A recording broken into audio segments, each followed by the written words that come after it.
This is the Ambazonian Independent Manifesto, brought to you by the Ambazonian Governing Council. In the annals of human history, the struggle for freedom and self-determination has been a recurring theme, a testament to the indomitable spirit of oppressed peoples yearning to breathe the air of liberty after enduring decades of colonial rule, marginalization, oppression, and denial of their fundamental rights.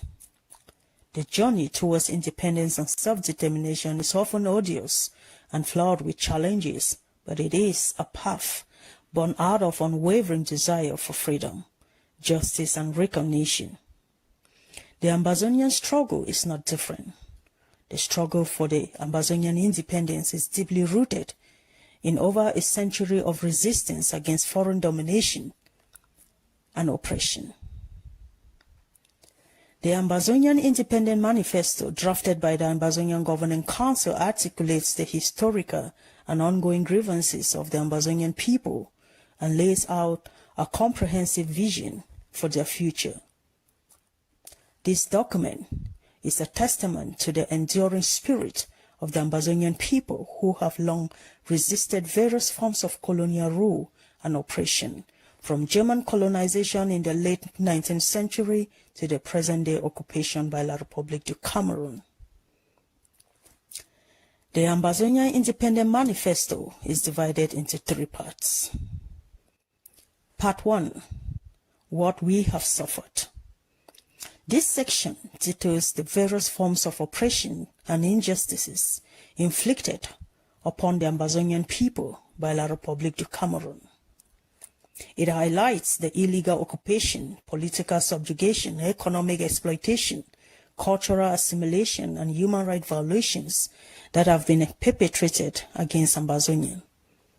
The historical context provided here underscores the legitimacy of the Ambazonian struggle for independence and self-determination. Part 2. Our right to life, liberty, and happiness. This section asserts the inherent rights of the Ambazonian people to freedom, sovereignty, and self-governance. It invokes international law and resolutions such as the United Nations General Assembly Resolution 1514, which affirms the right of all peoples to self-determination. The declaration emphasizes that the Ambazonian people have a natural and inalienable right to establish their sovereign state free from the occupation and tyranny of La République du Cameroon. Part 3. The final section underlines the founding principles and the vision for an independent Ambazonia. It details the proposed system of governance, which is based on democratic traditionalism, republicanism and distributive federalism, and national unity. The manifesto envisions a society founded on the pillars of freedom, the rule of law, peace, and the just common good. It also includes a comprehensive charter of rights and freedoms, emphasizing the importance of education, healthcare, justice, and economic prosperity for all citizens. The Ambazonian Independent Manifesto is not merely a declaration of political intent. It is a profound expression of a people's historical experiences, cultural identity, and their unheeding resolve to reclaim their sovereignty. It speaks to the long-standing grievances stemming from colonization, marginalization, oppression, and the denial for their fundamental rights. Through its pages, the voices of the oppressed resonate, demanding acknowledgement and redress. It is a landmark document in this journey and a culmination of years of peaceful protests, legal battles, the diplomatic efforts that have been met with indifferences, genocide, brutality, and disproportionate violence. It embodies the collective will and aspiration of the people of Ambazonia. The manifesto makes a compelling case for why the international community must recognize and support Ambazonians' quest for independence. It highlights the urgent need for diplomatic initiatives, humanitarian aid, and renewed focus on addressing the ongoing conflict and humanitarian crisis in the region. The Norwegian Refugee Council's recent report, which ranks Ambazonian's crisis as the second most neglected conflict in the world, underscores the dire need for international attention and intervention. The ongoing violence has displaced hundreds of thousands of people, disrupting education, and leads to several human rights abuses. Despite these challenges, the Ambazonian people have demonstrated remarkable resilience and have established self-governance structures in areas under their control. The Ambazonia Independent Manifesto, codenamed Sunlight, is a ray of hope for each Ambazonian. It is written in 3 parts. Part 1 deals with some of the atrocities Ambazonians have suffered in the hands of La République du Cameroon colonial rule. Part 2 exposes our right to a life of liberty or dignity and happiness in the land of our birth. Part 3 highlights the great vision for the best country in the world that we aspire to build. In all, it set forth the principles that guide our struggle, why we fight to be free, what we envisage to gain as a free people, and the strategies we will employ to attain our goals. In addition, it outlines our vision for a free and democratic Ambazonia, where the rights of every person are respected, and where justice, peace and happiness and prosperity reigns. This will not only correct the criminal and genocidal past, but will guarantee each citizen of Ambazonia inalienable individual, collective and community rights. Once you get a copy, you will know better and act right for us to realize this great vision as soon as possible.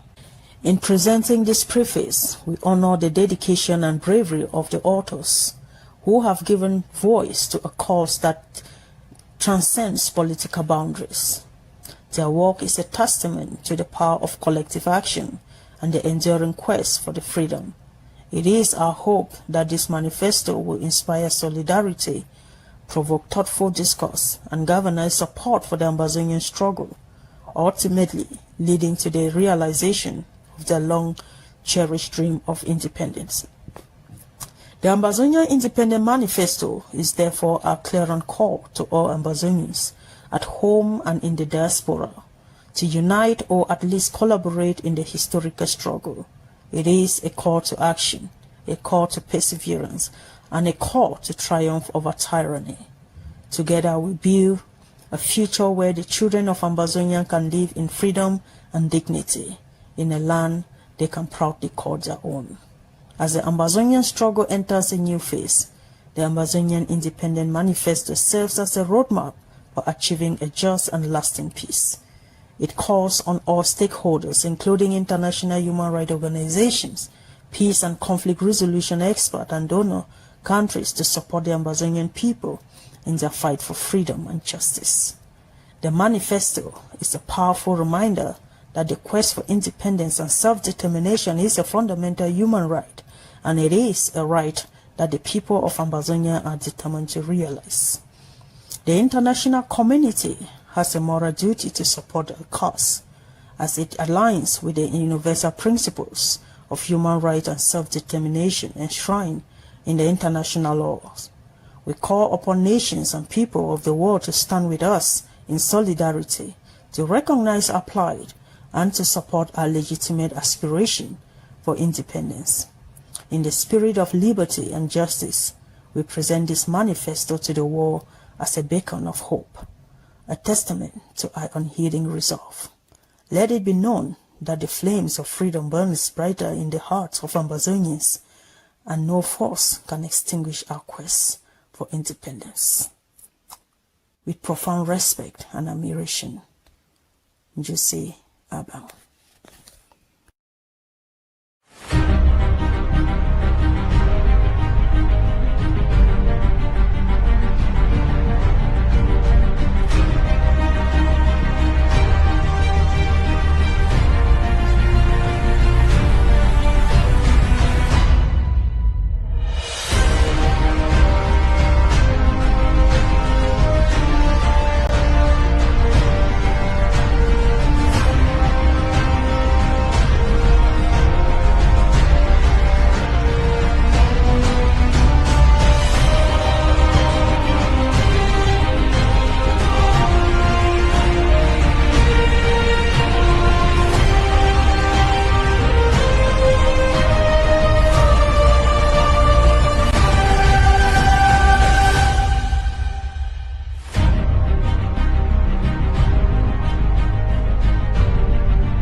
Ladies and gentlemen, dear viewers of ACN TV all across the world, dear lovers of Ambazonia, you're welcome to this panel discussion, Economy and Finance of the New Ambazonia.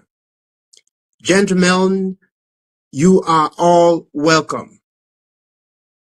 For years, the conversation regarding Ambazonia has been dominated by the struggle for political identity, rights, and self-determination. We have discussed the politics of freedom tirelessly, but history teaches us a brutal lesson. Political independence without economic sovereignty is a house built on sand. With the Ambazonian Independence Manifesto, we are shifting the battle, we are shifting the narrative. We are moving from historic rhetoric to reality.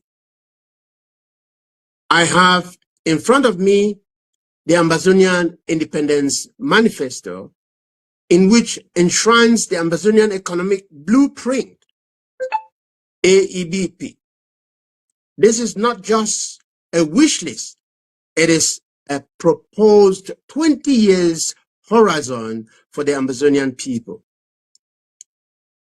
It attempts to answer the hard question, when the dust settles with currency, which currency will be in our pockets? Which currency will be in your pockets? How do we move from subsistence farming to food self-sufficiency?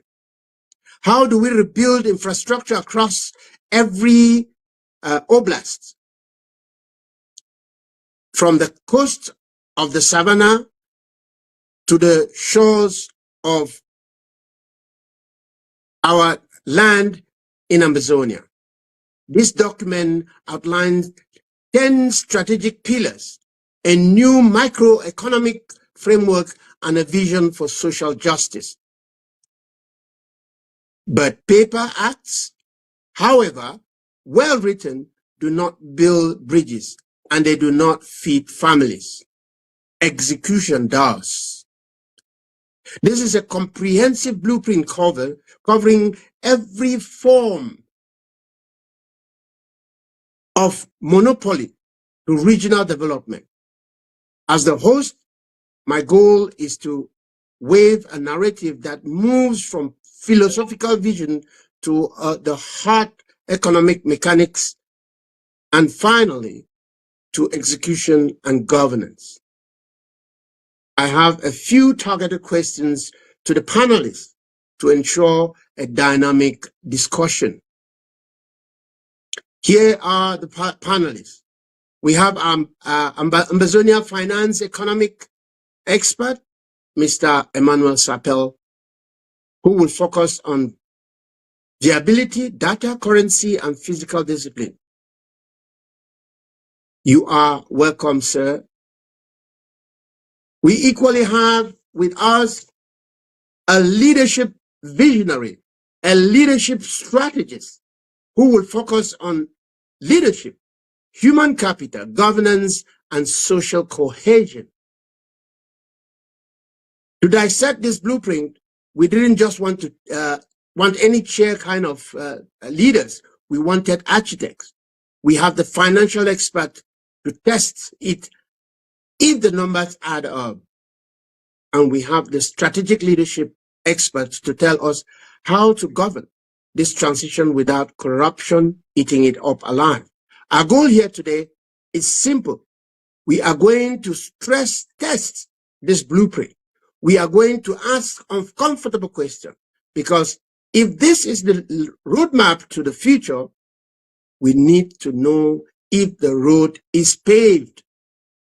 Dear die-hearted patriots of Ambazonia, gentlemen and gentlemen, you are welcome to this program. Dear viewers of ACN TV and other media platforms, this is your program. This is your program. grab a cup of mbu, grab a cup of palm wine, grab a cup of sha, grab a cup of nkang, or a glass of wine, wherever, and enjoy the program with me, your humble servant, Reverend John, the chairperson of the Ambazonia Manifesto Launch Commission. Thank you so much. I'll then usher in our honorable guest for this program, this economic blueprint for today, as I've earlier given you their expertise, our leadership strategists, and our finance and economic expert.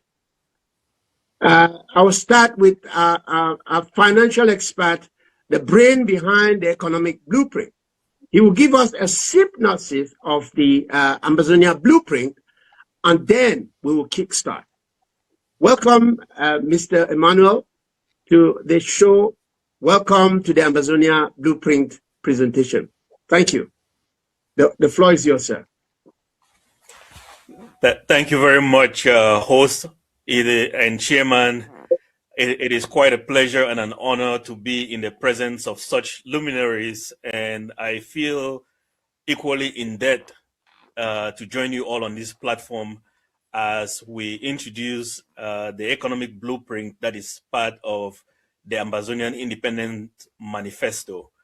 I would like to thank my fellow panelists as well to have used this opportunity to join us to have this conversation, and I'm looking forward to the detailed discussions as we unveil the economic plan that will be part of the Independence Manifesto. And having said that, the manifesto, as released and will subsequently be made public, either part of it in whole or in part, it begins with introduction with the philosophy, and then the philosophy that discusses the fact that this manifesto is going to be that the economic plan is going to be very people-centered, that we would focus on an economy that is productive, not extractive. It will be decentralized. It will be private sector driven and public interest regulated. And then equally, we are thinking about the environment and regionally integration. Now, the plan goes on to talk about the second part section of the plan talks about what will anchor the economy. And these elements of the anchor of the economy, there were 10 of them that we identify, being the currency and the monetary policy. The plan talks about the fiscal policy. And then we go on to talk about the industrialization and the manufacturing capacity of the nation, the natural resources and governing principles, human capital development. The plan will further elaborate on the infrastructure and connectivity of the various states, entrepreneurship development.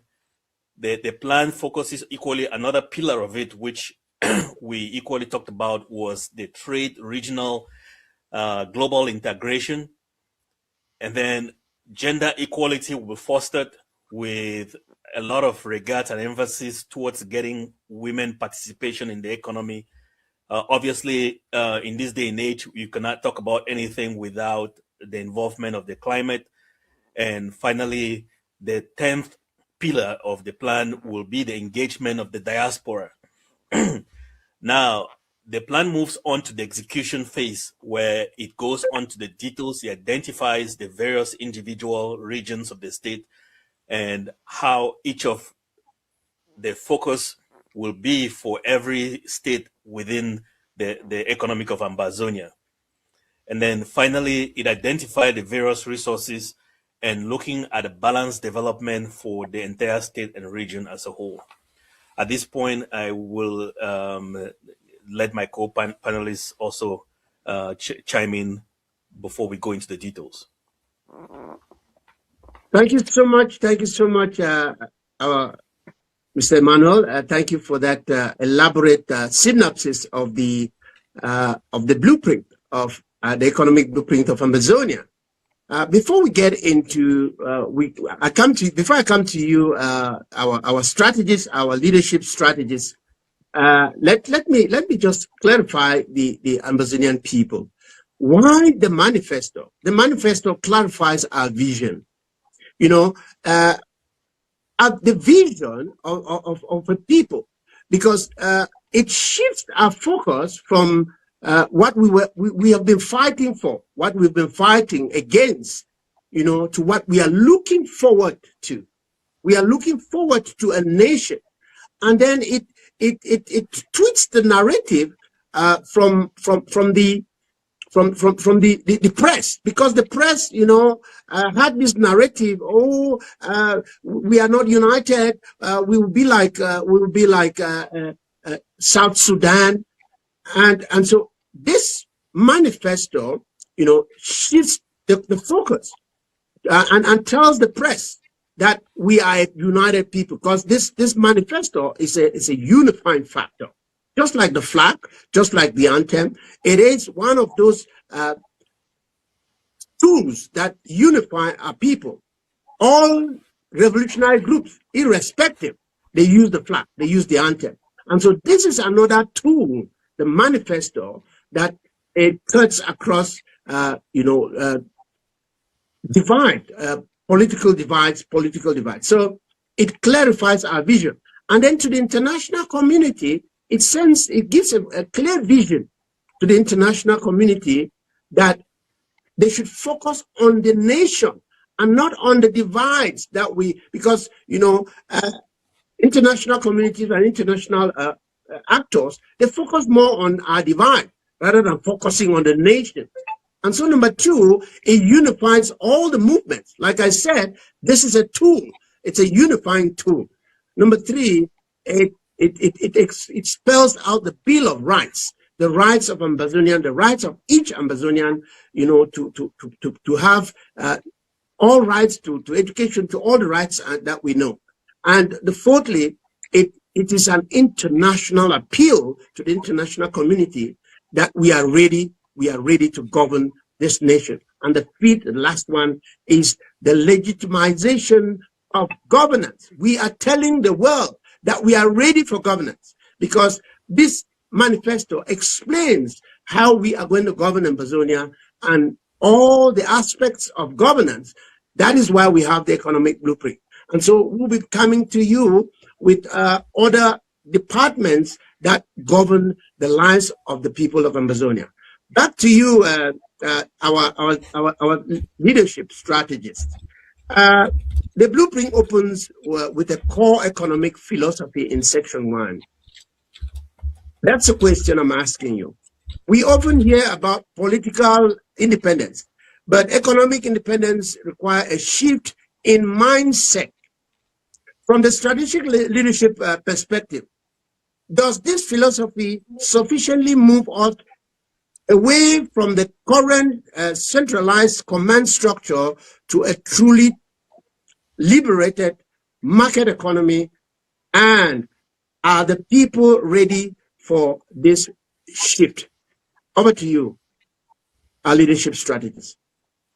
Thank you very much, the chairman of the Ambazonian Manifesto Commission, and thank you very much, the chair of the Ambazonia Economic Council.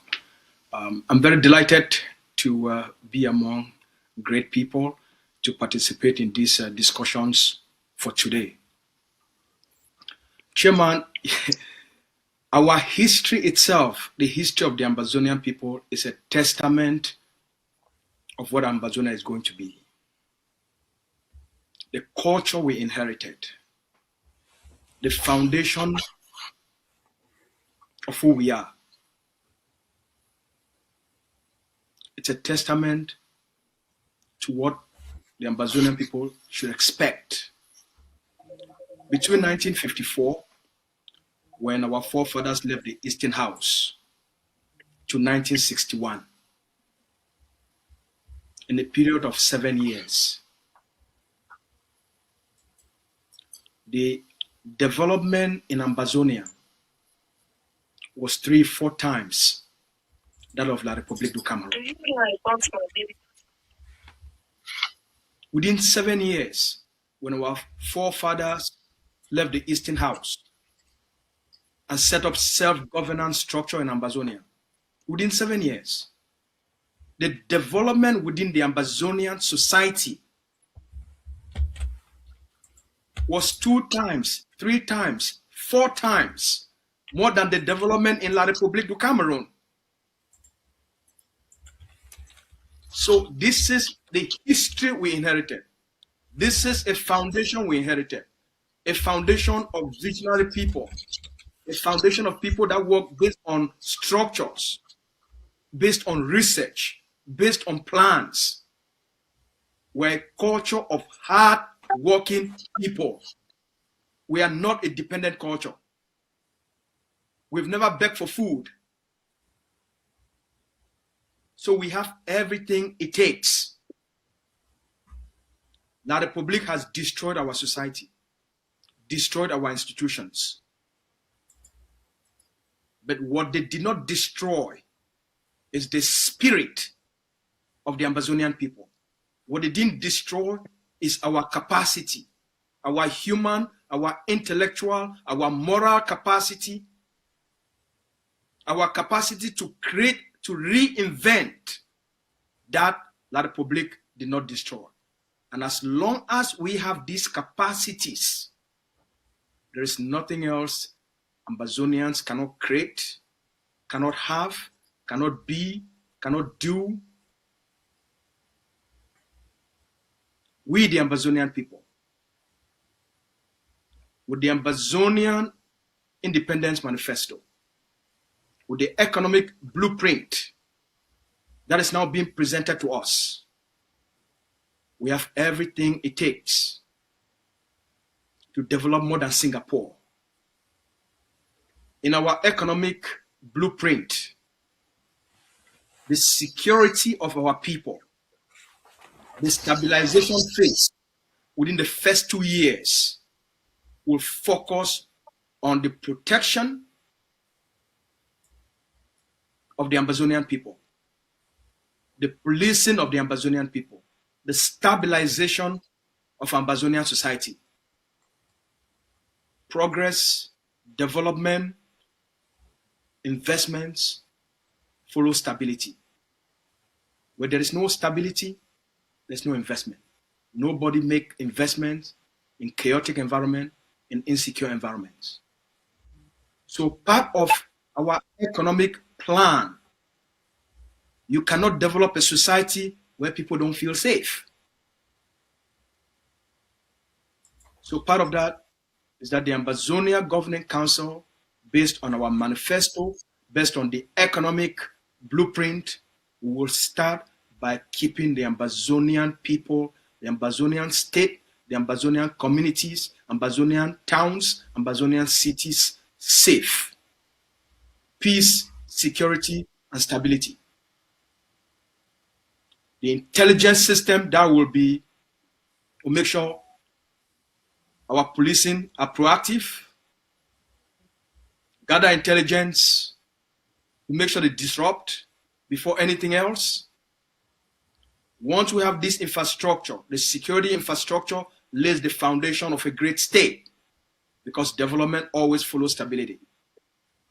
Before any other economic plan, we start with keeping the Ambazonian people safe. Once we do that, we move to the state of building Ambazonian institutions, the governance institutions, taxation institutions, the institutions for revenue collection, the institutions to implement this vision, to implement our economic policies, to implement our social policy, educational policy, foreign policies, the policies of governance. I look forward to a very constructive, a very interesting, a very passionate conversation. Let me just give those that are watching,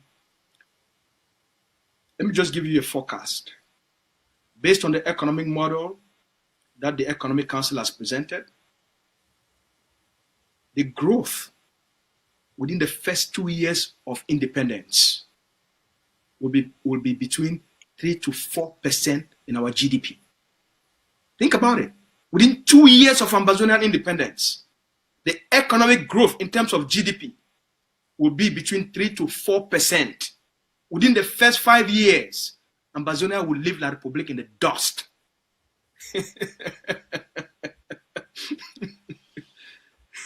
Over to you, Chairman.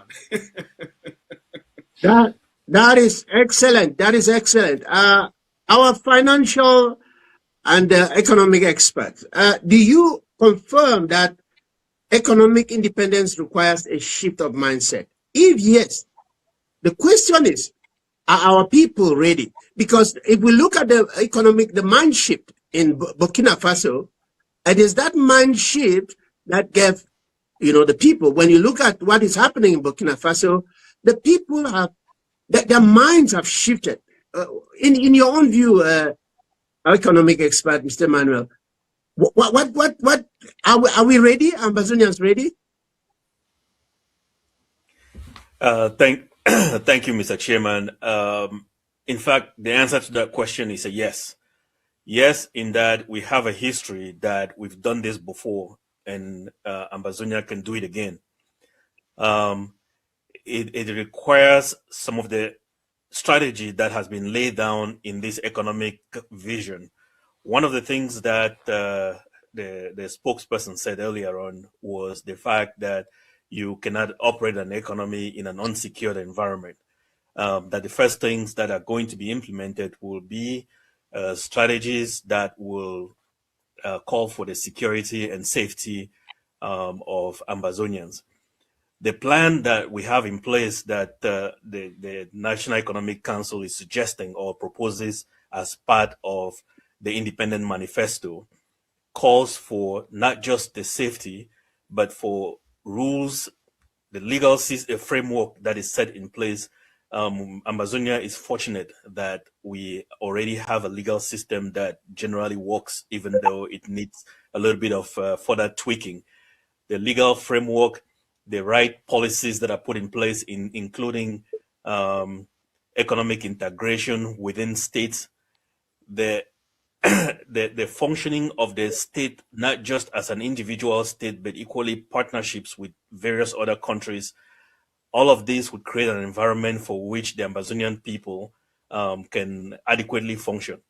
Now you cannot have a state where the people are equally not well versed in terms of education.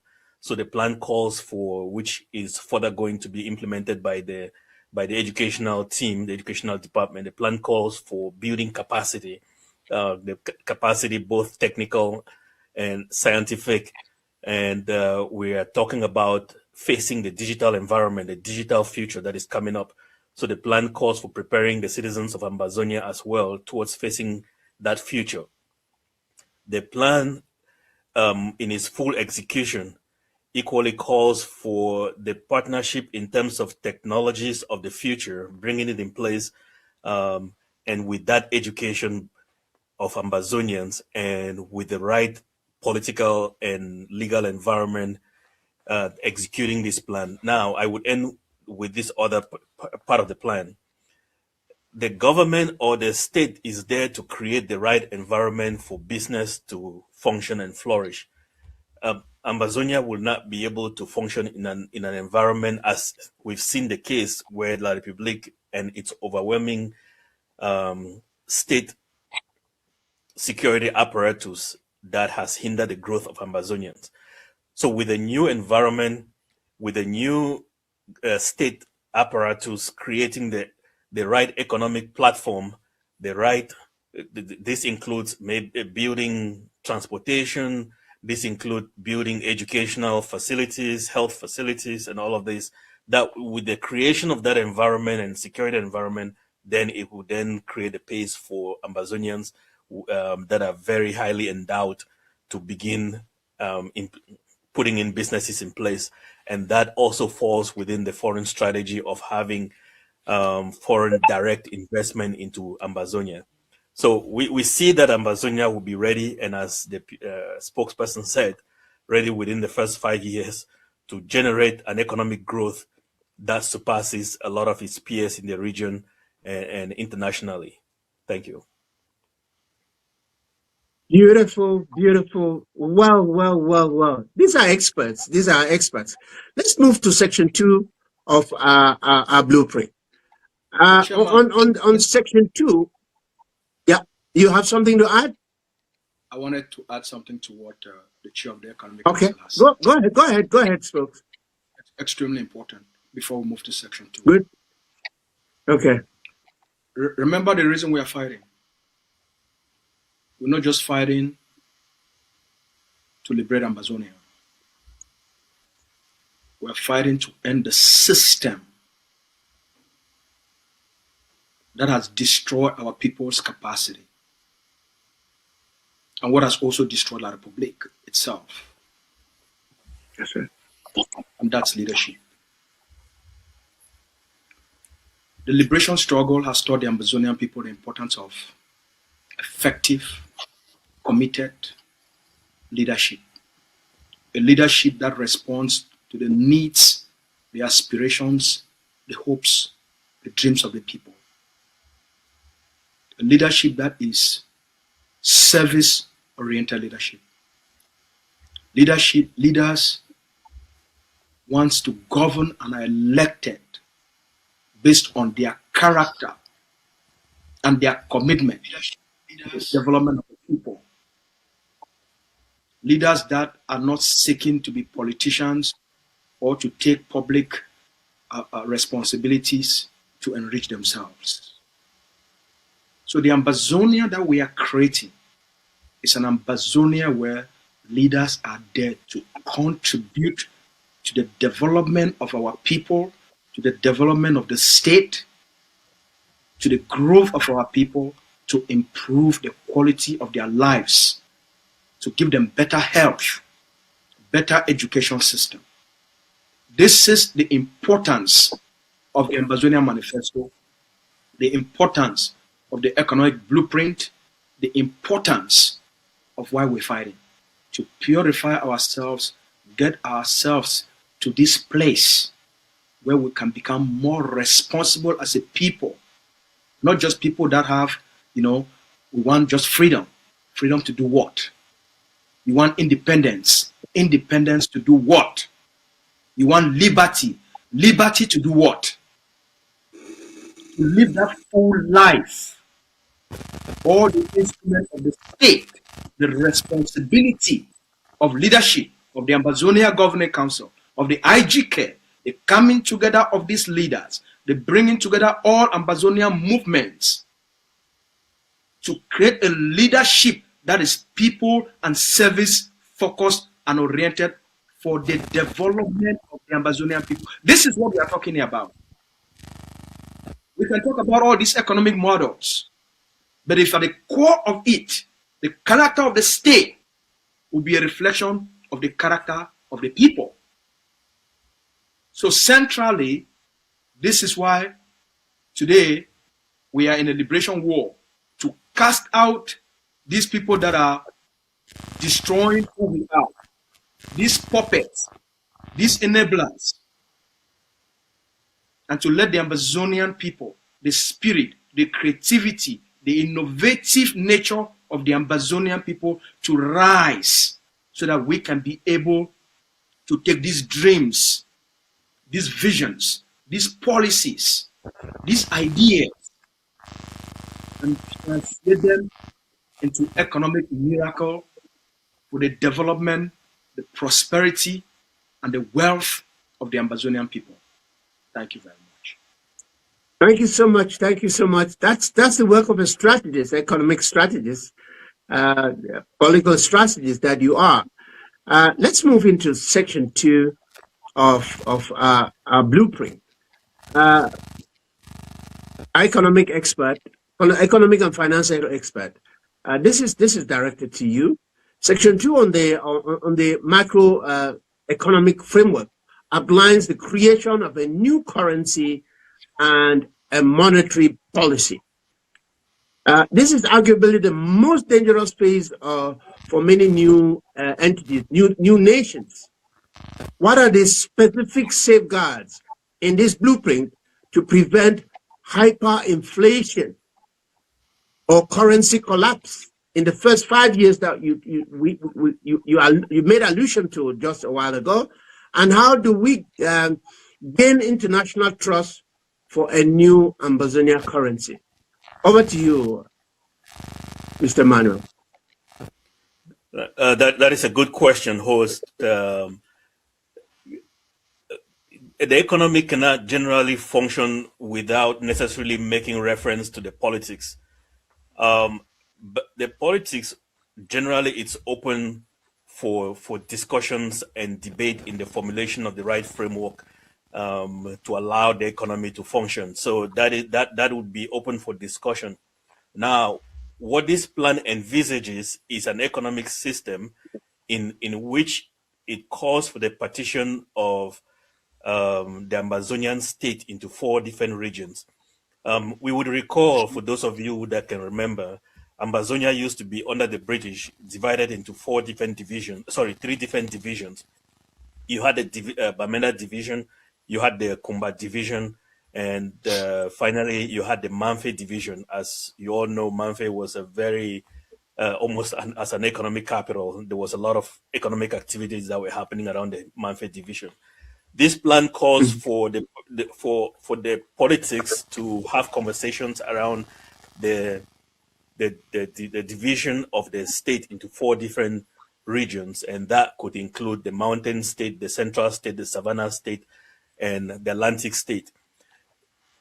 What it also envisages is that when we talk about the Atlantic state, for example, if you look at where the capital is currently located, it is very close to the Atlantic Ocean, very close to an area which is prone to volcanic eruptions.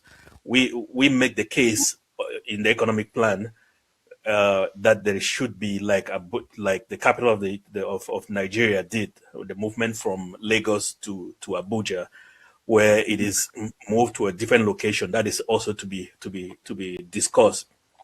But Boya then will become the Silicon Valley for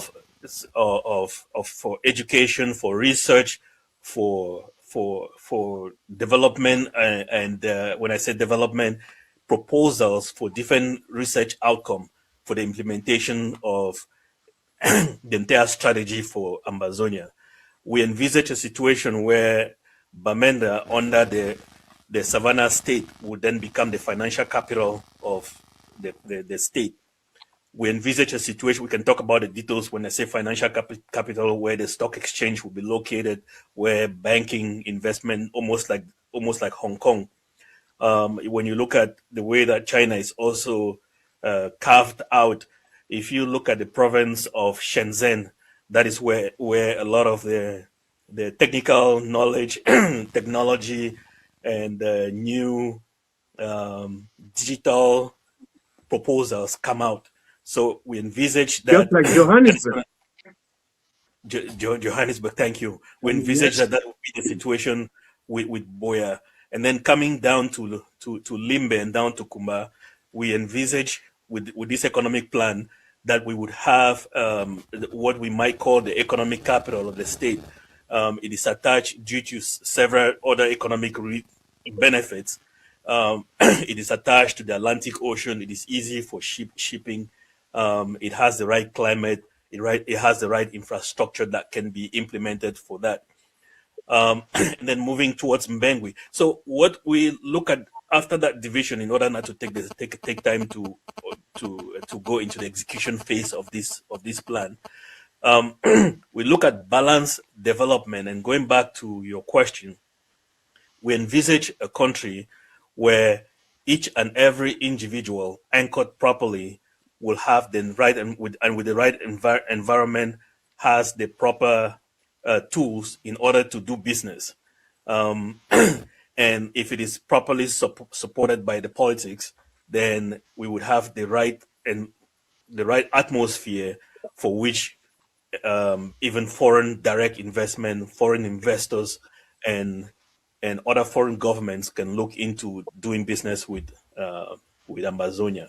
I hope that it's addressing your question. Great.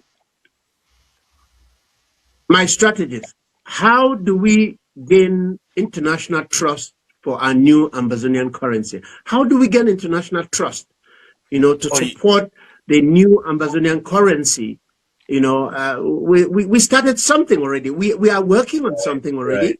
We have our Amber coin. We have all of that which is in place. We have the Amber already. The Amber is already being resounded in the corridors and so on. So let the Ambazonian people know, how are we going to gain trust with the new Ambazonian currency? Yeah, sorry, I forgot to connect the dots on that. Let me let the chair of the Economic Council respond to that question. In 2017, I think in 2017 or 2018, the chair of the Economic Council drove almost 9 hours in the middle of winter and came through the Canadian borders, and we had an interview about Amber coin. I remember that conversation vividly. So we had these things that have already been designed years and years ago. The basis of Ambazonia economy and finance, whether it's digital economy or physical economy, those structures have been worked on. The political recognition of Ambazonia will be the springboard where you see these ideas you've been talking about. You see these ideas now flourish. So we've had that discussion, but let me leave the expert to talk about it, and then I will chime in with the kind of leadership that is compelling and attractive enough to be able to attract the international community to want to do business with what we have. And we have a lot to offer. So the question is coming. That question is coming. Yes, it's coming, my leader.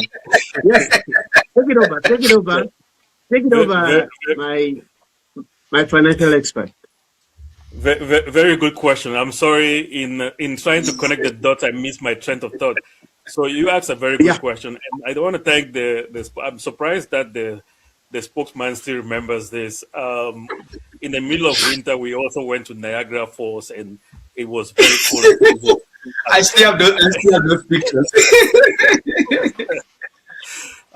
I'm so glad he was very available enough and very hospitable to host me. And at the time, initially, we had not even met before. We made calls, and then I drove over there, met him. He was very generous and very gracious. Thank you for that. So initially at Independence, we envisaged. Yeah, let me highlight the question again. In the first 5 years, how do we prevent hyperinflation and currency collapse? And how do we gain international trust with the new currency? Go ahead. Thank you. So at Independence, at the first 1 to 5 years, we envisage a situation, a possibility, because currently Ambazonians use the CFA franc. So we envisage a situation where they would continue to use that CFA franc. Now, a lot of Ambazonians have been trading with our brothers across the river state in Biafra. And over there is equally the use of the Naira. So a discussion would be in play as to which of these currencies that we can temporarily continue to do business in. A lot of the activities that we do in Ambazonia can possibly work on the Naira. The reason for which it can work on the Naira is because we have the same, very similar economy. If we take, for example, with the CFA, activities of the economy that happen in Europe that use it, because the CFA is pegged to the euro, activities that happen within the eurozone tend to impact the CFA, and the CFA therefore impacts the way that we do business in Ambazonia. Meanwhile, we are not in the eurozone. So there is a potential that we would have to peg our currency. We would have to begin the use of the Naira first, because it's a currency that easily reflects our economic situation. And over time, but this might not be politically very sound, but over time we would work with that with the politics at the right time. But over time we would have to introduce the currency of Ambazonia and through the Ambazonia Bank, central bank itself. Currently, like the spokesperson said, we have already developed a currency of Ambazonia. If I were prepared, I'll show you the template of it. Yes, I think that's the template of it that is on on the screen. So with the currency of Ambazonia already exists, and we have a digital form reflected by Amber coin that equally exists of that currency. So it will be easy for us to manage the monetary policy of Ambazonia through the use of both the physical currency, the fiat currency, and the digital version of that currency. Because we are building a digital and a state, we would encourage the use of the digital currency, which is the backup version of the physical currency. What is equally going to happen is, because we envisage recently, if you see what happened in Iran, where there was a purchase of the Iranian currency and a sudden liquidation of the Iranian currency that created almost of a devaluation of the Iranian currency that caused the recent protests, but that which was politically motivated. In order to avoid those situations, and because that led to the devaluation and it could also lead to inflation, we have a scenario where we would therefore manage the Ambazonian currency through the digital version, and the digital version allows us to be able to inject funds into the economy, or buy back the funds from the economy in order to create the stability of the currency itself. There are various other instruments that are available to the central bank in order to help manage the inflation rate or the stability of that currency. We had looked to pegging our currency towards another very stable currency, but there is currently a debate within the Ambazonia Treasury to allow us to float that currency when as needed in order to stabilize the economy. So I would say that we are fully prepared for those scenarios to generate investor confidence, to generate international confidence, because this has been done before, whether it is South Sudan or it is any other recently permitted state like Somaliland. Thank you. Wonderful. As a follow-up, has the Amber coin, because has the Amber coin been listed on the on the list of currencies, digital currencies? Where are we at with the digital currency? Just in details. Yeah, with a digital currency, we had it listed on Ethereum and also on crypto platforms. But we realized that as the currency of the state, it was going to fluctuate very significantly, and we did not want a currency of a state that will fluctuate too much as to not allow for investor confidence. So what we ended up doing was to restrict trading of that currency, and right now the currency is just sitting, allowing for the right time for us to push it into the system. So at this point in time, it is not the right time, because we do not want a currency that will fluctuate and not really create for investor confidence. We want a currency that is more stable, that will be pegged to probably the US dollars at a certain exchange rate. When the US dollars would fluctuate, it would also fluctuate, but at the same time would allow us the currency to float relative to other currencies that will become our trading partners, including both. I mean, if we think about it, there is currently the discussion around the fact that the African population is still generally very young. By 2050, we would have a population of 2.5 billion people. So just within our trading region, that is a huge market for Ambazonia to tap into, so to work with. Great. Strategists, you want to add something to the confidence that our currency will generate, and to the digital world, because every nation is almost going. America is creating its own digital currency, and every nation is almost going creating its own digital currency. Would you like to add something on that? how we're going to get that confidence, international confidence, to back our currency. Over to you, sir. The international confidence, as you already know, in the business world, come from the political system that you set up.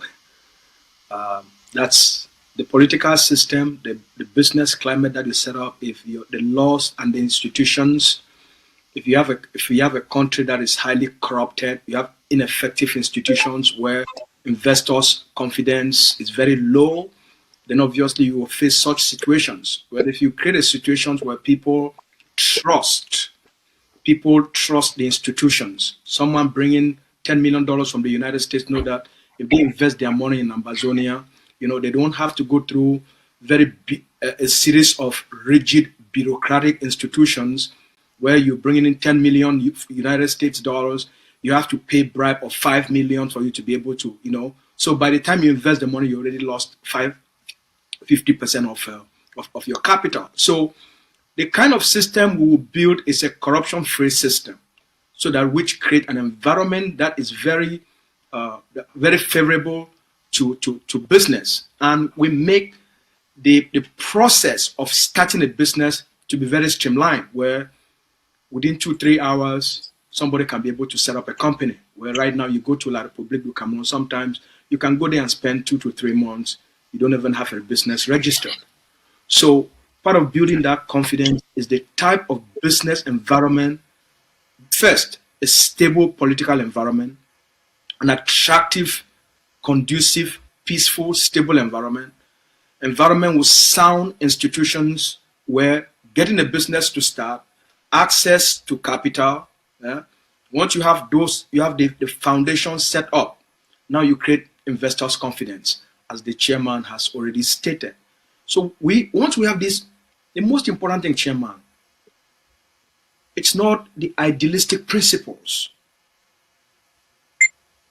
It's putting the building blocks of an effective state in place. This is what the manifesto is. This is what the economic blueprint is about. It's putting those key foundational structures in place. You have that, you create business confidence like none other. If you look at the CEMAG region, is there any state in CEMAG region that is stable? La République is not stable. Gabon is not. Congo is not. Equatorial Guinea is not. If you go up, Chad is not. Go on the other side to Nigeria and Biafra, they are not stable. So if you look at the overall environment, there is so much instability. This is why it's critical for Ambazonia to get it right. And that's why we have a blueprint. That's why we have an economic philosophy and a foundation, research properly done, that will help us to put in the infrastructure, the institutions. You will get everything right, then we'll become the Singapore. Singapore have done it. Lee Kuan Yew of Singapore did it. They were also colonized. They've gone through what we are going through right now. So if others can do it, we can do it too. We've proven that in the 50s and the 60s. So not to talk about a generation now that it's me and you and the chairman, and you have 2 million Ambazonians that are out here with first world and first class education and talent and skill. You have a highly educated population. So all we need, we already have the ingredients. We have the ingredients already. We have the ingredients, goodness. And that's why we are going to dominate the region and become the economic miracle in that region and take over the entire region. Thank you so much. A leading question to our fiscal policy, to both of you. Our fiscal, because the document, the blueprint talks of the blueprint of our fiscal policy. It talks of the documents and the tax structure.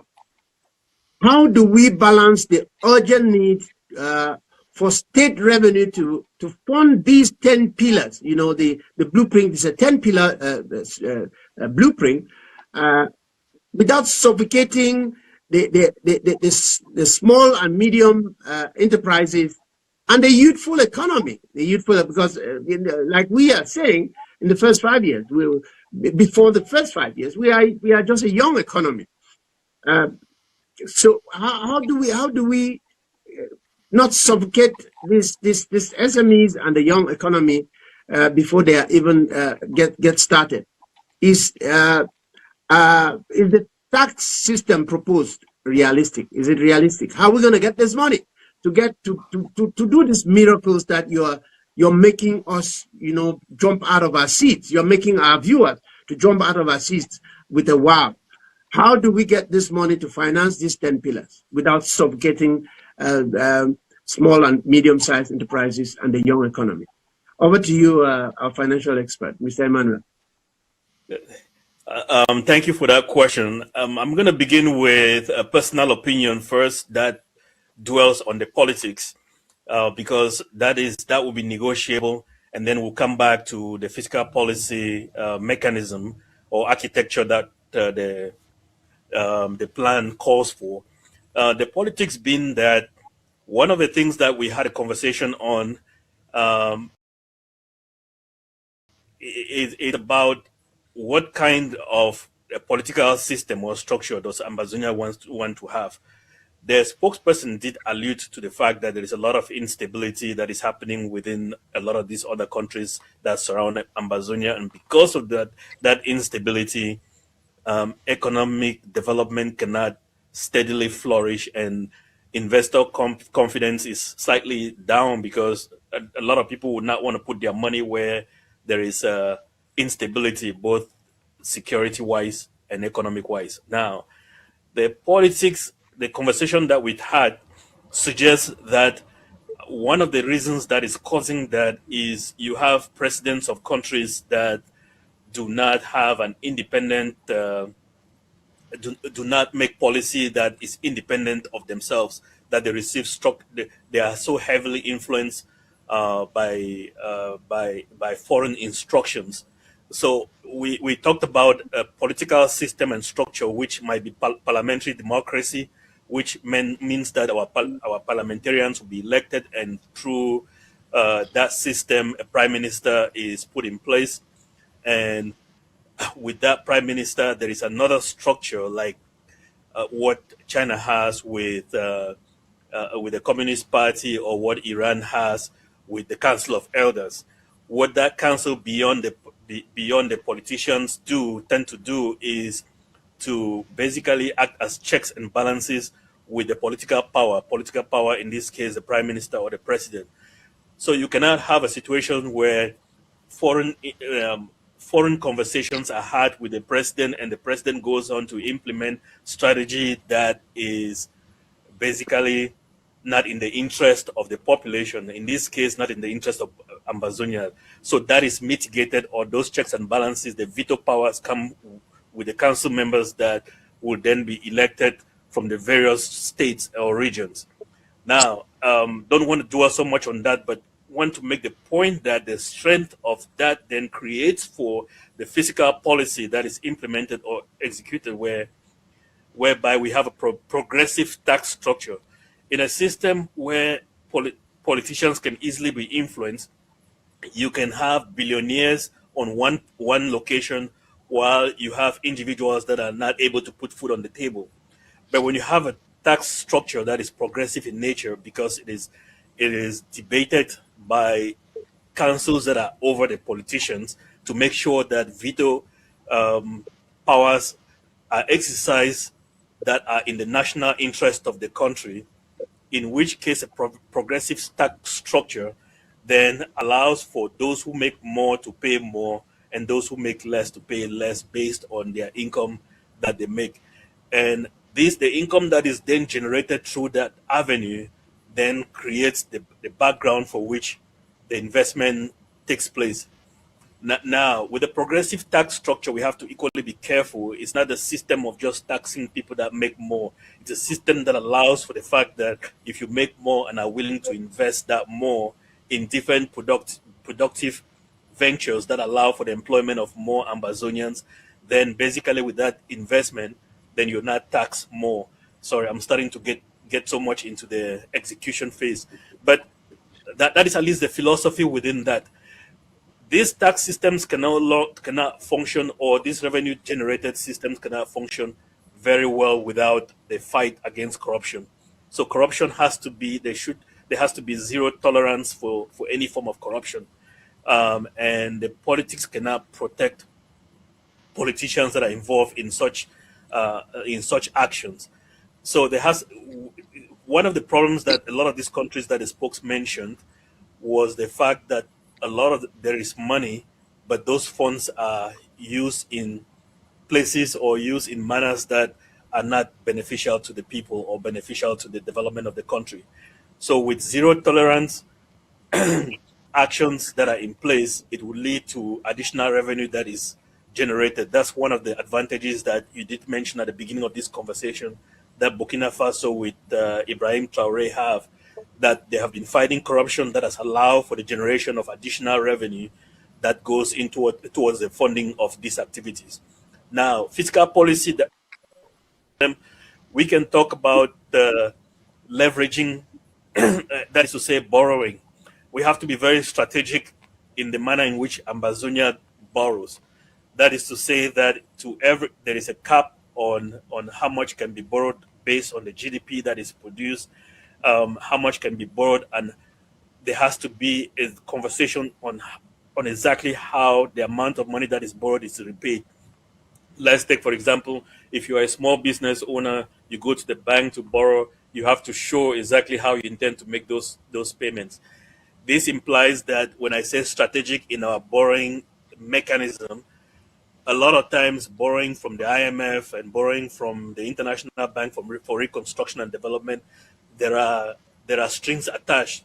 So strategic in borrowing in terms of the fact that there could be like bilateral borrowing, but let's lending between, say, countries without going through some of those international institutions that tend to create a trap for a lot of the countries. That would be one way. There could be also borrowing from funded internally, which implies that we in Amazonia issue bonds, and both short term and long term, for the generation of the funds that they need. There could be borrowing internationally from other private big investment houses. That is not necessarily through the IMF or the World Bank, which comes with strings, as easily noted. And in every case, each of these should be in a productive, because you can't borrow and spend. If you borrow and spend in activities that are not revenue generated for the economy, then basically it's like taking the money and burying it in. So we have to be I'm trying to not go into so much detail. So we have to be very careful the way that these things are done. Now, another form of it could be investment by the state, in terms of, through its monetary policy, it can print money. The problem with just printing money is that it creates for inflation. But inflation only tends to happen if it is not matched by economic activity. So if you print money that is not aligned with economic activity, then it creates for inflation. But if it aligns with economic activity, those are some of the things that these foreign states do not make known to us. That basically, what FDR was the president of the U.S. that ruled around the 1930s time frame. What they did at the time, with a lot of coming from a huge recession, was the construction of roads, where funds are printed and individuals are put to work towards building the interstate highway. So we could look into such formats as well. There's a lot of construction work that has to be done in Amazonia, whether it is infrastructure as in buildings, or it is infrastructure as in the road network, hospitals, schools, and libraries. So I hope that answers without going into so much details, hope that answers the question around the fiscal policy and the revenue generation mechanism and strategy for the Ambazonian state. You hit it on point, very on point. From my financial knowledge, America just prints money. Do we not have enough resources to print money? so that this money can be backed by resources, and then we go ahead to do to encourage the engines of growth, which you mentioned: the road construction, the agri-industry, the industries, the energy sector, telecommunication, and all of that. Like you said, we can just print money. Look at our resources. Print the money. It's backed by resources. What is your expertise knowledge on this, Mr. Emmanuel? I'll get to you, Spokes. No worries, please. Let Comrade Emmanuel answer those questions, and I'll make an addition to it. Good. All right. Thank you, Spokes, and thanks for that question. Printing money backed by resources can easily create inflation. So there are many mechanisms for which Ambazonia can manage that inflation to make sure that when such tools are used towards managing its monetary policy, it doesn't create a system for which its currency suddenly loses value. Now, one of the ways that has been the case has been the exploration of those resources to match the value of the funds that are printed, towards which this goes towards managing our balances of payment, whether it is balance of payment deficit or balance of payment surplus. That's good. Bear with me if I go into a little bit more details, but I'll try to keep it very briefly, meaning that the way that states would manage such affairs is that they do not, I borrow money from a state, I do not pay to that state cash. There is a balance sheet that is maintained by, there are international institutions that manage the balance sheets of states. So I ship goods and services across boundaries. Those goods historically they were paid in dollars. Now you're having a lot of states use the yuan and even the Russian rubles in making those payments. And the payments themselves, the cash themselves, do not change hands. It's just a balance sheet entries that happen within those international institutions. So the shipment of those goods and services help then to bring. So if you do not have goods that you're shipping or you're trading in back and forth, and the printing of those funds happen, then it will cause a lot of significant inflation. The way that the US has been able to get away with it is because it also acts as the dollar also acts as a reserve currency. And as a reserve currency being used internationally in many other countries for settlement purposes, it equally plays into the role of balancing the US dollars. So we have to strike the balance between a foreign exchange, balance of payment deficit and balance of payment surplus, and also balance of trade deficit and balance of trade surplus. So in managing that, it will give us an idea as to how much of this currency that can be printed to support the economic activity without creating for an inflationary scenario or situation. Brilliant. Over to you, strategists. Give us the strategic reasoning of leadership to govern this financial structure, this tax policy, this tax structure in our physical policy of the Ambazonia Blueprint. Over to you, sir. We are coming we're currently living in a state with extremely high taxes. If you look at the taxation rate in La République du Cameroon, it scares investors, right? Compared to most other parts of the globe, it scares investors. Now, also in La République, you don't even know when even though there is a clear policy in which of the tax rate, but is that what they do in La République? When the tax officers come around to collect taxes, do they go according to the tax rate? No. They look at the structure of your business, and someone look at the structure of the business and just determine how much taxes you have to pay. All right? So what we're talking about here is a structured state governed under a system of law, where we make sure that our tax system is fair, is competitive, it's attractive to investors. Investors' confidence is critical. There are 2 million Ambazonians or more in the diaspora. There is a lot of money post-independence that will be flowing. So, as the chairman has said, through the transition government, that will determine what tax rate we will be using or introducing to the public, which obviously has to be very business friendly for us to attract capital. So that's the first thing we have to be talking about here. How do we attract capital? By putting in place a tax rate that businesses feel comfortable to pay, to bring their money in, to invest. Secondly, Ambazonia is endowed with abundance of natural resources that will help to kickstart the economy.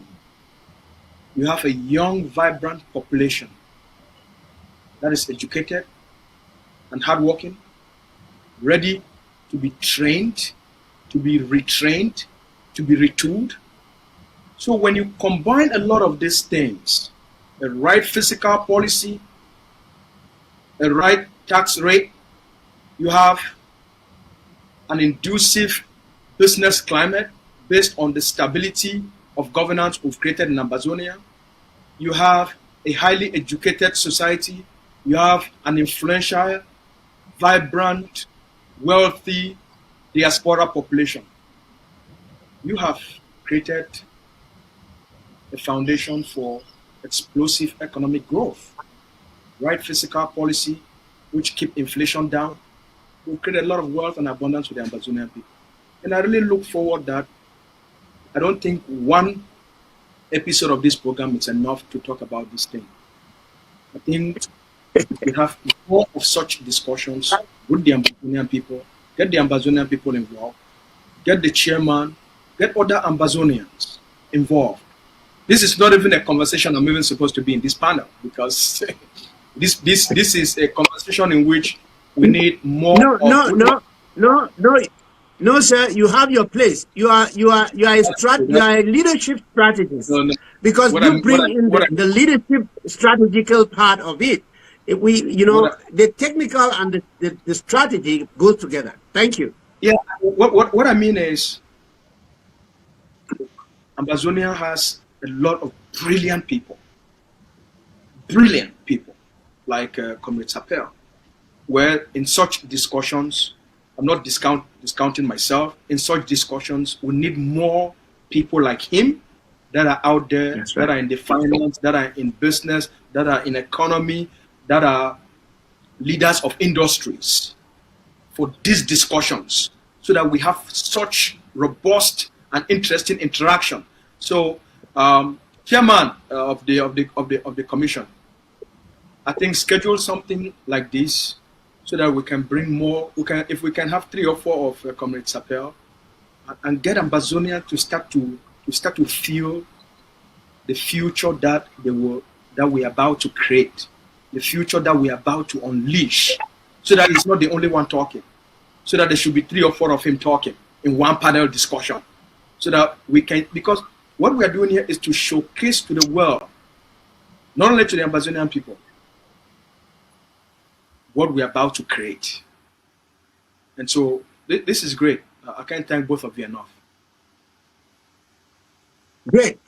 We can't go without touching on this question. Our time is fast spent, very fast spent, and following what I have in front of me for you guys is we can go on and on for the next 5 hours to get our people tuned in, to get our people to get into sync with what we envisage for what we've been fighting for the past 10 years, or for the past 61 years, 63, 64 years down the line. That's what we've been fighting for, because this is our fight. It did not start in 2016. It started in 1961 when our fathers went to the Queen to say, hey, you gave us only 2 options. We need the 3rd option. Give us an option to be independent. So the fight began in 1961, and it has been on till now. We are still talking about it. And so this blueprint opens up the minds of Ambazonians to know, like I'm saying to our people, if you don't know what you value, what you are, what you possess, if you don't know your value, people will misuse you. People will misuse you. People will come and take hold of you and capture you. And so we are opening up, Ambazonia to the common man to be able to understand the value that they're sitting on, so that they know how to protect it. Let's get to the business before we wrap it up. Closing statement. We have just 15 to 20 minutes before we go. Let's focus on the natural resources and energy. Many African countries, African nations, suffer from resource curse. We have resources, like what I was just saying now. We have resources, but we are cursed. They suffer from resource curse. Does this blueprint provide a robust enough framework, perhaps a sovereign wealth fund model, to ensure oil and mineral revenues are actually reinvested into infrastructure, like it's in one of our pillars, one of the 10 pillars, pillar 5, rather than vanishing into private pockets? Let me start with our leadership strategies. Then the technical man will give us the other side. Let me hear you. I'll make a quick statement, and then I'll hand it over to the chairman. Then I'll come back to wrap it up.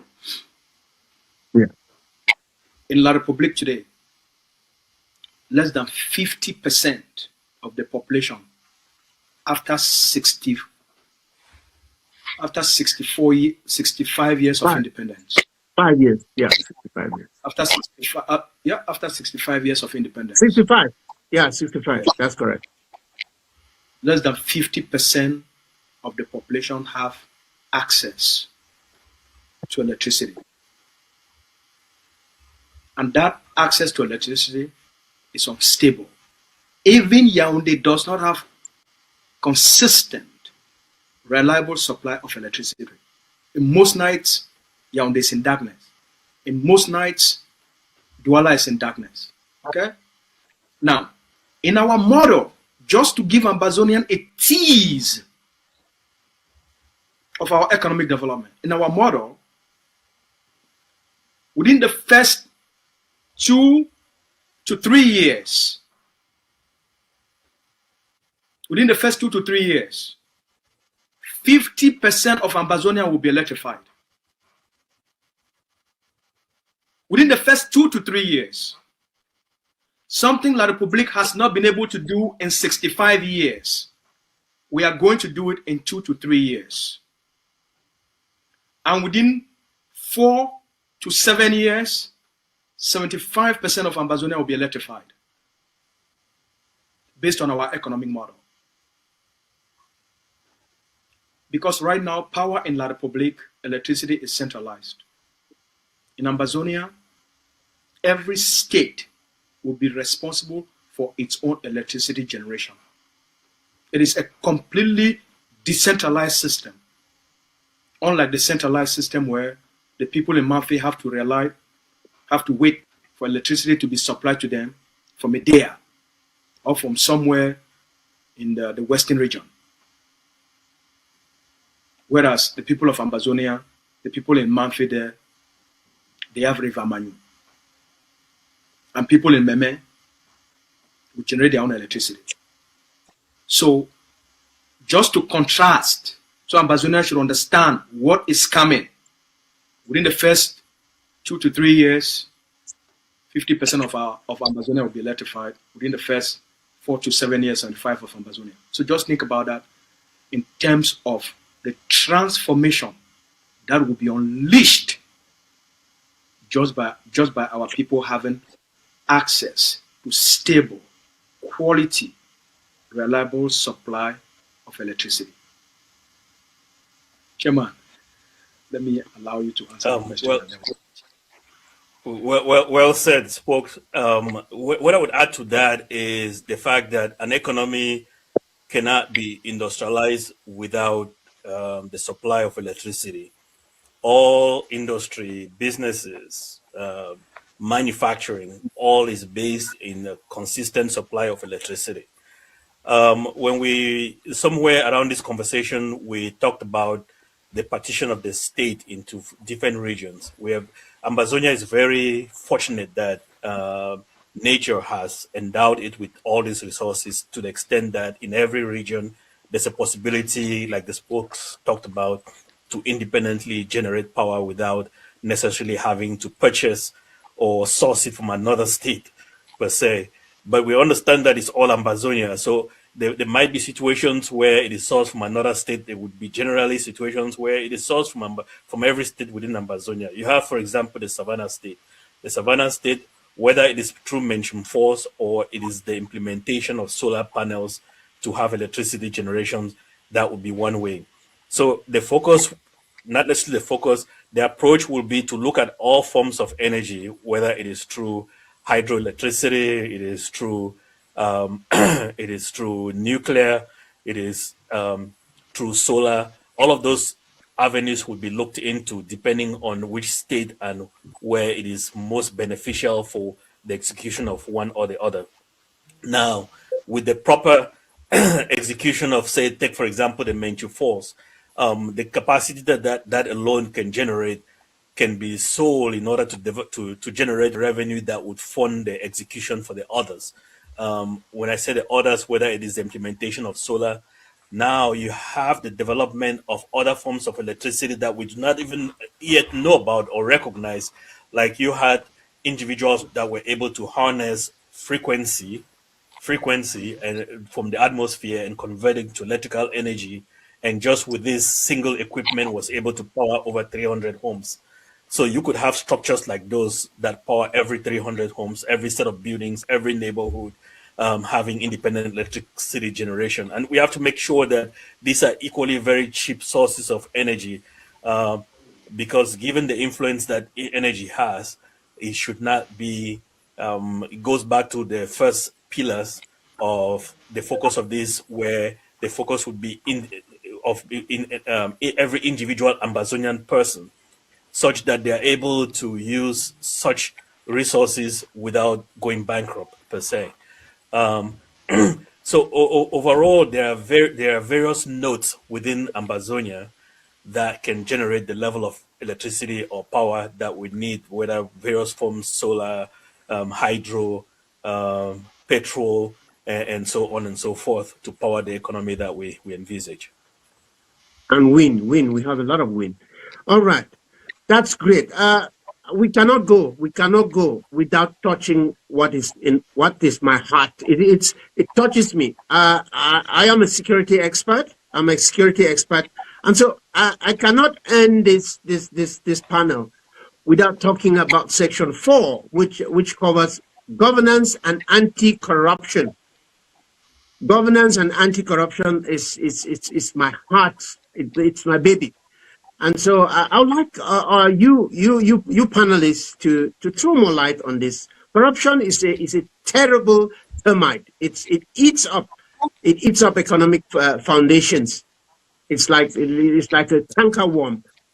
Does this blueprint propose an independent enough judiciary or auditing mechanism, strategies in which to bring this to bear on the population and the people, and to bring this confidence that we are talking about?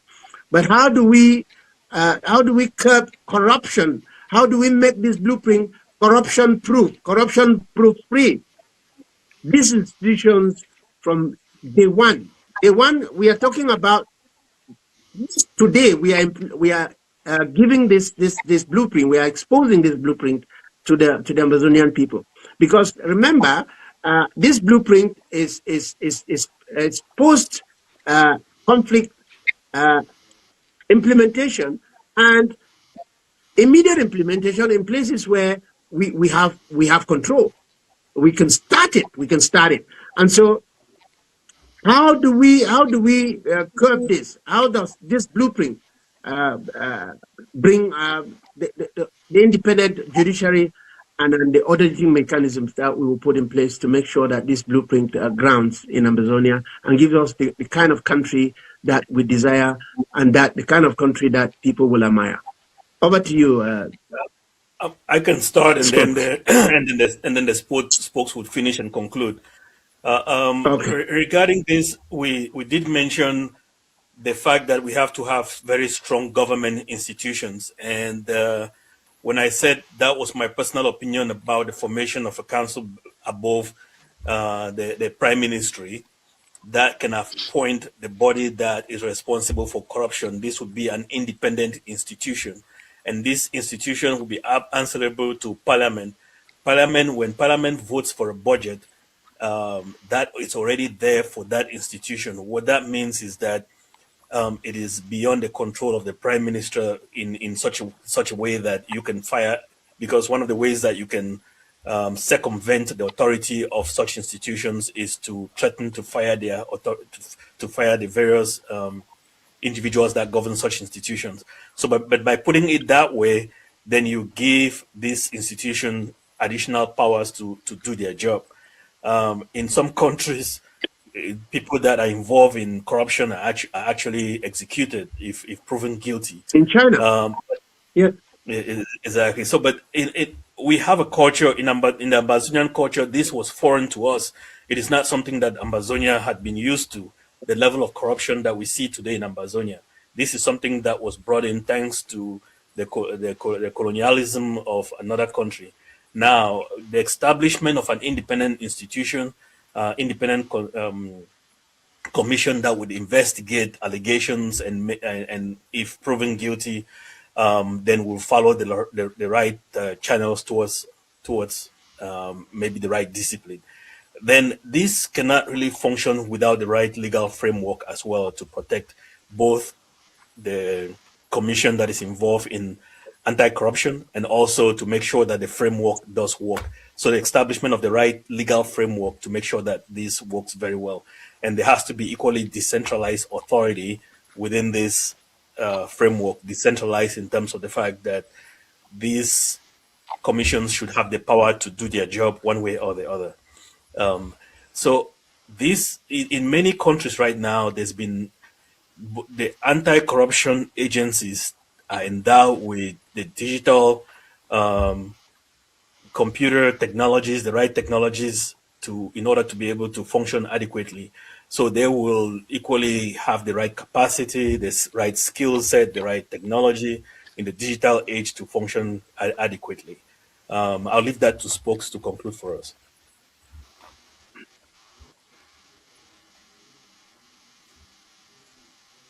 Thank you so much.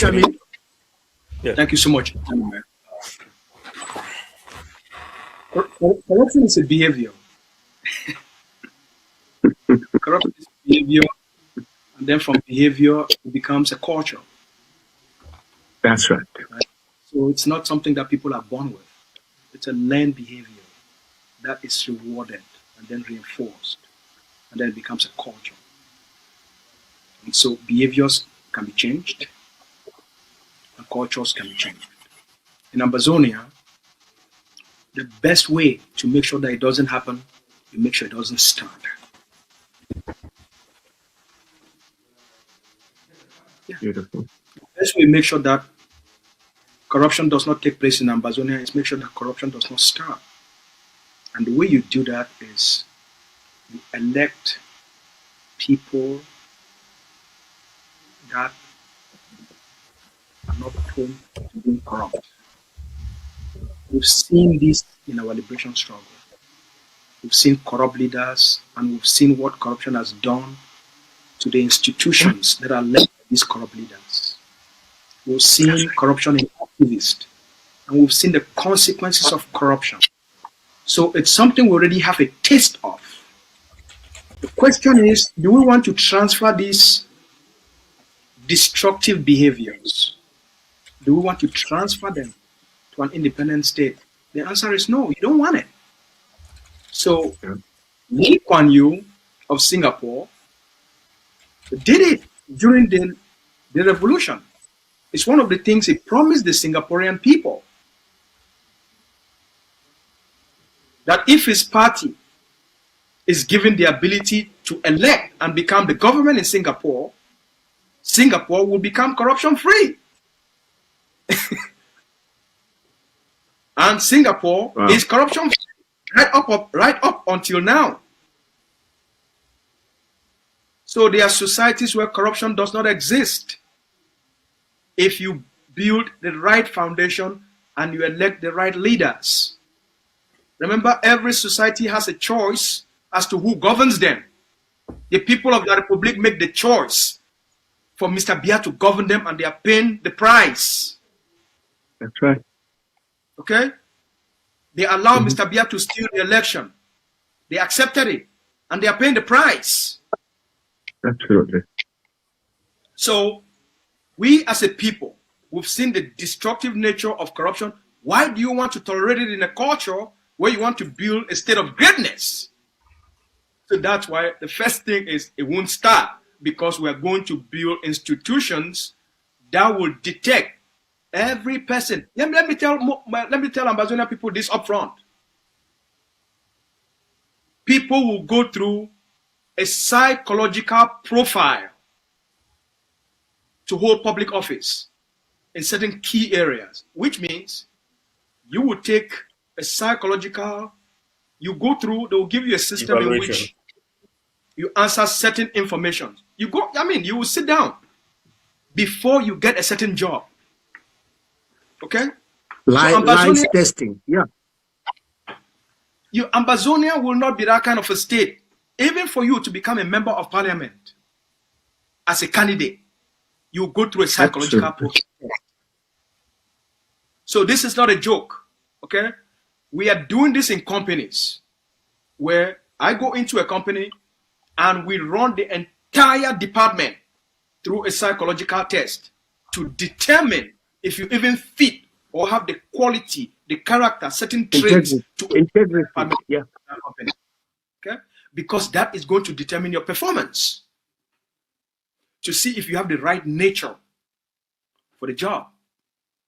So Ambazonia is not going to be some Shidno Wiblas type of La République where everybody can fill in to any position because you are appointed. It's not going to be like that. Number one, you have to have the competence, you have to have the right education. Education and competence is not enough. Character is everything. Absolutely. So in our state, based on our institutions will be more powerful than the personalities that work within those institutions. As the chairman has said, independent judiciary. Unfortunately, Justice Ayapol did not live to see the independence. That was a corruption-free Ambazonia. And he would have set an example of what a Supreme Court judge will be. You see, when you lay the foundation, now you know you have a solid structure. We have to get it right by putting in independent magistrate, judges, Supreme Court justices, people that in their character, in their way of life, there is zero corruption. So once you have it right from the foundation, the state will be fine, because it's monkey see, monkey do. The reason corruption is very chronic in La République, because the ministers see Mr. Biya being corrupt. The ministers see the Prime Minister being corrupt. The deputy sees ministers being corrupt. They see the general, the commissioner of police being corrupt. Because the commissioner of police is corrupt, the police officers are corrupt, the general is corrupt, the citizens are corrupt. Okay? Now, if you have a magistrate, let's say in Bamenda, the magistrate of the Bamenda High Court, it's a character-driven man or woman. You tell me, if you go there with a case of corruption, you're done. You're done. That's it. So this is the kind of system we are going to build. This is the system we are going to build. Because corruption has destroyed more society than even poverty. Absolutely. Yes. It will not be part of the practice in Ambazonia. It is going to be the first African country that is going to be corruption free. You steal $1, you probably lose a finger. I'm not look. That's I don't preach something, but I'm saying in terms of the judiciary, the consequences that you have to pay to steal from the state, the consequences you won't even try. Thank you, both gentlemen. You are awesome. You are a gift to the Ambazonian people. Just sit back with me for a while. Let's watch the CIC, the Commander-in-Chief, Dr. Cho Lucas Ayaba, in one of his excerpts, where he gives us a recommendation, four recommendations, 4 things that we can do. To achieve, real independence. When we talk of real independence, it's just what we have been talking about here. So let's sit back, enjoy our commander-in-chief, and then after that we will call it quits. And then we have not even gone one fifth of the blueprint. So we still have about 4 quarters of the blueprint to bring to the Ambazonian people. And so stay tuned to ATN TV and other platforms so you can get just the best from the best of the minds of Ambazonia. Let's watch.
Thank you so much. Thank you so much. I fell in love with the fourth recommendation, which is providing an alternative.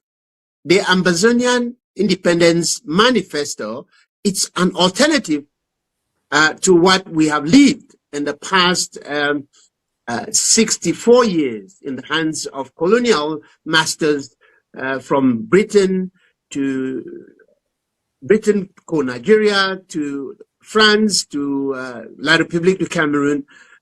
That is what we have lived. So we are presenting to you, dear people of Ambazonia, an alternative. That is what our Commander-in-Chief of the Armed Forces of Ambazonia, the leader of a war of independence, Dr. Cho Lucas Ayaba, is proposing to you. Let's propose an alternative. This is an alternative. The Ambazonian Manifesto. Join us on the 11th of February 2026 as we launch the Ambazonian Independence Manifesto. You will be getting the best of minds coming to you to ground this powerful document, this powerful blueprint. We call it the sunrise. We call it the new dawn of Ambazonia. This is the new dawn. the sunrise. The sun is rising on Ambazonia. And so we are inviting you on the 11th of February. Come with us, join us as we launch this wonderful document put together by the Ambazonian Governing Council for the Ambazonian people. It is an Ambazonian product masterminded by the Ambazonian Governing Council. Other movements are already chiming into this wonderful document. They are part of this document. You will have them on the platforms. You will have them everywhere, to talk to you about these Ambazonian resources. So they launch on the 11th. It's for our people and our friends of Ambazonia.